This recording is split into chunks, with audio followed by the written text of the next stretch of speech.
Hello friends, welcome back to my channel. दोस्तों, आज मैं बात करूंगा बिहार सक्षमता परीक्षा। दोस्तों, इसके लिए दोस्तों आवेदन फॉर्म आ गया है और मैं आपको बताना चाहता हूं कि इसमें नियोजित शिक्षकों के लिए खुशखबरी है। और सक्षमता परीक्षा फॉर्म का इसमें पासिंग परसेंटेज कितना है, तो मेरे सारे मतलब जितनी भी जानकारी है, चलिए मैं आपको बताता हूँ। दोस्तों, चैनल पर बने रहिएगा, वीडियो को पूरा देखिए, मैं सारा जानकारी आपको क्लियर कर देता हूँ।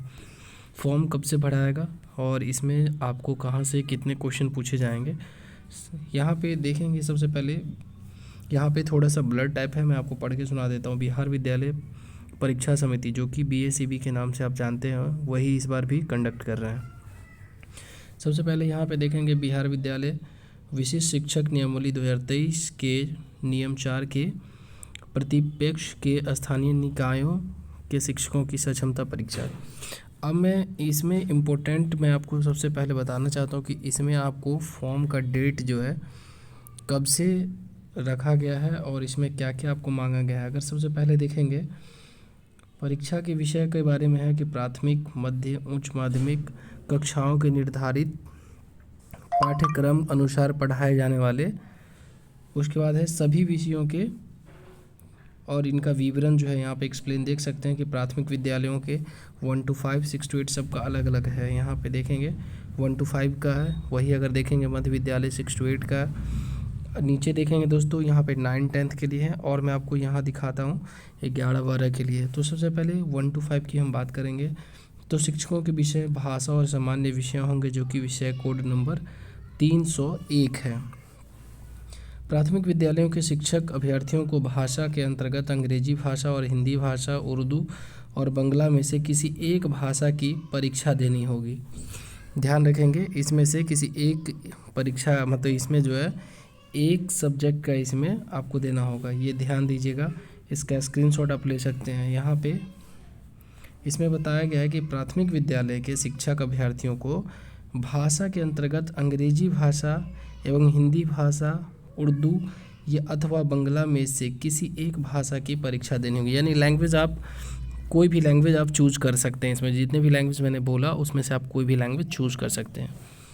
अब चलिए मैं बताता हूँ। यहाँ पे दूसरे नंबर पे ख में है, यहाँ देखेंगे विद्यालय अध्यापक कक्षा 6 से 8 के लिए विषय कोड का जो संख्या यहाँ पे दिया गया है, विषय कोड की अगर बात करेंगे तो यहाँ पे देख लीजिए विषय कोड के बारे में 401 से लेके 402, 403, 404, 405, 406, 407 और 408 तक हैं, जो कि हिंदी के लिए 401 है, अंग्रेजी के लिए 402, संस्कृत के लिए 403, उर्दू के लिए 404, गणित और विज्ञान के लिए 405, सामाजिक विज्ञान के लिए 406 और शारीरिक शिक्षा के लिए आपको 407 है, वही बंगला के लिए 408 है। तो ये इसका लैंग्वेज, इसका जो है दोस्तों कोडिंग है, जितने भी सारे सब्जेक्ट हैं उसका ये कोडिंग है 6 to 8 का। ध्यान रखेंगे 6 to 8 में ये कोडिंग बहुत अच्छे से आपको फिल करना होगा। अब मैं बात करता हूँ 9, 10 की बात अगर कर लेंगे यहाँ पे, तो विषय और विषय कोड जो है दिया गया है यहाँ पे। सबसे फर्स्ट ऑफ ऑल पहला देखेंगे हिंदी के लिए तो 101 कोड है, वही उर्दू के लिए 102, बंगला के लिए 103, मैथिली के लिए 104, संस्कृत के लिए 105, अरबी के लिए 106 और फारसी के लिए 107। क्रम संख्या इधर देखेंगे, शिक्षकों का विषय जो है लिखा हुआ 8 नंबर में, भोजपुरी के लिए 108 है, अंग्रेजी के लिए 109, गणित के लिए 110, विज्ञान के लिए 111, सामाजिक विज्ञान के लिए 112 और शारीरिक शिक्षा के लिए 113, गणित के लिए 114। क्रम संख्या 15 में देखेंगे तो ललित कला के लिए 115 है, नृत्य के लिए 116 है, वही पुस्तकालय विज्ञान के 117, अर्थशास्त्र में 118 और गृह विज्ञान में 119 है, जो कि 9, 10 में यहाँ देख सकते हैं। चलिए आगे मैं बात करता हूँ 11, 12 की बात करेंगे यहाँ पे। तो उच्चतर माध्यमिक यहाँ पे देखिए उच्च माध्यमिक विद्यालय के लिए कक्षा 11 से 12 के शिक्षकों के लिए विषय और विषय कोड।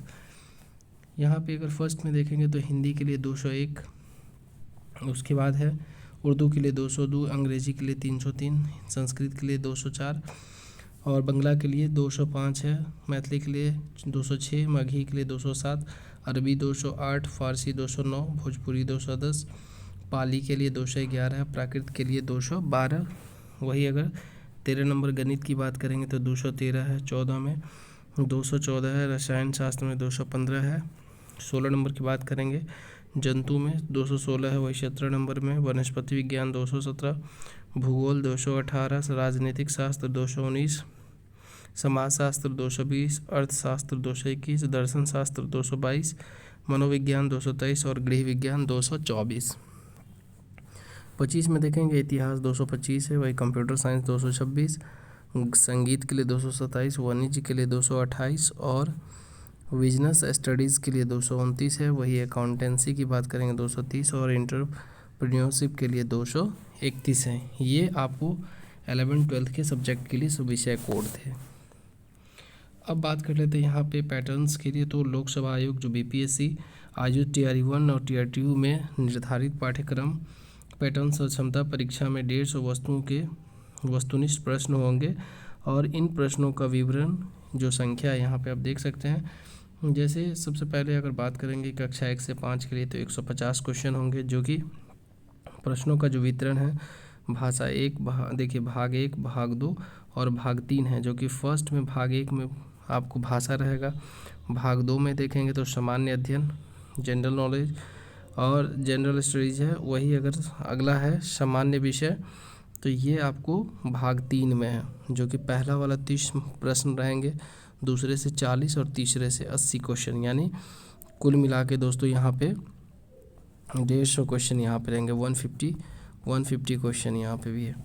वही 6 to 8 के लिए भी बात करेंगे तो 150 अंक का होगा, जो कि भाग 1 में लैंग्वेज यानी भाषा होगा, भाग 2 में सामान्य अध्ययन और भाग 3 से संबंधित विषय होंगे। वही 9 एवं 10 के लिए देखेंगे तो 150 का ही है। उस तरह से ही है दोस्तों यहाँ पे।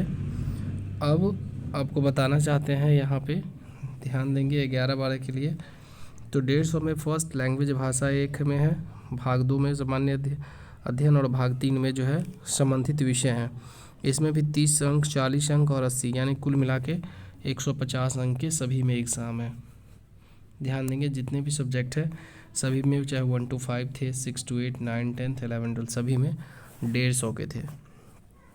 तो यहाँ पे एक इम्पोर्टेंट नोटिस आप लोगों के लिए है, जो कि बहुत ही जानकारी, ये चीज़ आपको जान लेना ज़रूरी है। यहाँ पे दोस्तों यहाँ पहला क में है कि स्थानीय निकाय द्वारा राज्य के प्राथमिक, माध्यमिक और उच्च माध्यमिक विद्यालयों में नियुक्त एवं कार्यरत शिक्षक, शारीरिक शिक्षक, पुस्तकालय।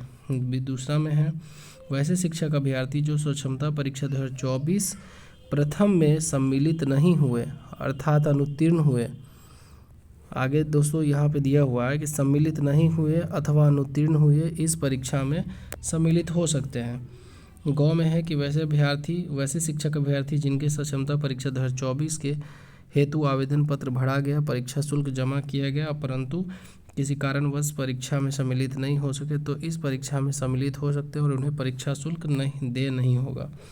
यानी जो लोग अपना फॉर्म भर चुके थे, एग्ज़ाम नहीं दिए थे, तो वो उन लोगों को इस बार जो है फॉर्म का पैसा नहीं लगेगा। गौ में देखेंगे तो जिन शिक्षक अभ्यर्थियों का स्वक्षमता परीक्षा 2024 में उत्तीर्ण के पश्चात प्रथम विकल्प का जिला आवंटन हुआ है, वैसे शिक्षक अभ्यर्थी भी बेहतर प्राप्तांक हेतु इस परीक्षा में सम्मिलित हो सकते हैं। जिन शिक्षक अभ्यर्थियों का स्वक्षमता परीक्षा 2024 प्रथम में उत्तीर्णता के पश्चात द्वितीय या तृतीय विकल्प का जिला आवंटित हुआ, वैसे शिक्षक अभ्यर्थी यदि आवंटित जिलों से संतुष्ट नहीं है तो वे भी परीक्षा में सम्मिलित हो सकते हैं। उपयुक्त है कि घ और ड में यहाँ पे देखेंगे रो में वैसे अभ्यर्थी स्वक्षमता परीक्षा 2024 के लिए जिला आवंटन हेतु दिए जाने वाले 3 विकल्पों के आधार पर प्राप्तांक अनुसार यह है कि पुनः जिला आवंटन किया जाएगा। परीक्षा शुल्क सभी कोटि के अभ्यर्थियों के लिए 1100 रुपया है, तो ये ध्यान रखेंगे। इतना सारा जो है दोस्तों आपके लिए डिटेल्स है। वही अगर पासिंग बात करेंगे तो यहाँ पे पासिंग की बात कर लेंगे तो यहाँ पे CBT जो कि कंप्यूटर बेस्ड टेस्ट होता है, आपको उसके लिए समय जो यहाँ पे दिया गया है दोस्तों, इसके लिए 2.5 घंटा 2 घंटा 30 मिनट होगी। सामान्य के लिए देखिए यहाँ पे कुछ 16/7/2007 के अनुरूप यहाँ पे लिखा हुआ है। स्वक्षमता परीक्षा का न्यूनतम उत्तीर्णांक जो है, मतलब मिनिमम क्वालिफाइंग मार्क्स जनरल के लिए जैसे 1 नंबर में है, UR के लिए तो 40% अंक होनी चाहिए, पिछड़ा वर्ग के लिए है तो 36.5 जिसको OBC कहते हैं। उसके बाद है अत्यंत पिछड़ा वर्ग EBC के लिए दोस्तों यहाँ पे 34%, SC ST के लिए 32 है, वही बात करेंगे। दिव्यांग के लिए भी तो 32 और फीमेल्स के लिए भी 32 है, ये ध्यान रखेंगे। उसके बाद में अगला बात करता हूँ, इसमें दोस्तों जो फॉर्म का डेट रखा गया है सो ध्यान देंगे यहाँ पे। ऑनलाइन आवेदन पत्र भरने हेतु परीक्षा शुल्क जमा करने की तिथि निर्धारित अर्हता रखने वाले अभ्यर्थियों सिर्फ ऑनलाइन के माध्यम से आवेदन पत्र परीक्षा शुल्क दिनांक 26 अप्रैल से दिनांक 4 मई तक, ये देखिए 26 अप्रैल से दिनांक 4 मई तक स्वीकार किए जाएंगे। तो इसका डेट है, ध्यान रखेंगे, 26 अप्रैल से लेकर 4 मई तक।